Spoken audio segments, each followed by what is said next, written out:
આગળનો પ્રશ્ન હિસ્ટ્રી ઇતિહાસ ઉપર સર સૈયદ અહમદ ખાન ઉપર પૂછેલો છે કે નીચેનામાંથી કયું વિધાન જે છે એ ઇનકરેક્ટ એટલે કે ખોટું છે, કે એમને જે છે પોતાનું કરિયર સિવિલ સર્વન્ટ તરીકે શરૂ કરેલું હતું, તો એ વિધાન તો બિલકુલ સાચું છે.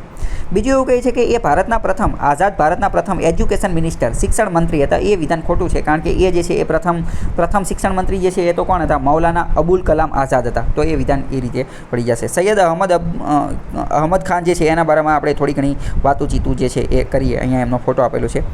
આ સર સૈયદ અહમદ ખાન શું હતા ને ક્યાં હતા ને એ બધી થોડી વાત કરીએ. મુસ્લિમ સ્કોલર હતા, મુસ્લિમ રિફોર્મર એટલે કે મુસ્લિમ ધર્મની અંદર ધર્મ સુધારણાનું ને એ બધાનું કામ કરેલું હતું. મુસ્લિમની અંદર એજ્યુકેટરનું કામ કરેલું હતું. અંગ્રેજી શિક્ષણની હિમાયત જે છે કરેલી હતી. મોડર્ન એજ્યુકેશન આઈડિયા આપવાની ને એ બધાની વાત કરેલી હતી કે મુસ્લિમ લોકોએ આવું બધું કામ કરવું જોઈએ. અલીગઢ મૂવમેન્ટના ફાધર તરીકે ઓળખાય છે. પ્રશ્ન પૂછાઈ જશે અલીગઢ મૂવમેન્ટ થઈ હતી એના ફાધર કોણ હતા? તો કે સર સૈયદ અહમદ ખાન.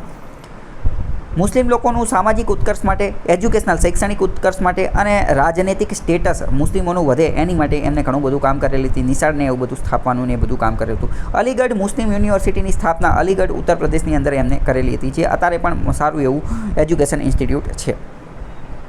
અલીગઢ મુસ્લિમ યુનિવર્સિટી એની વાત કરેલી છે.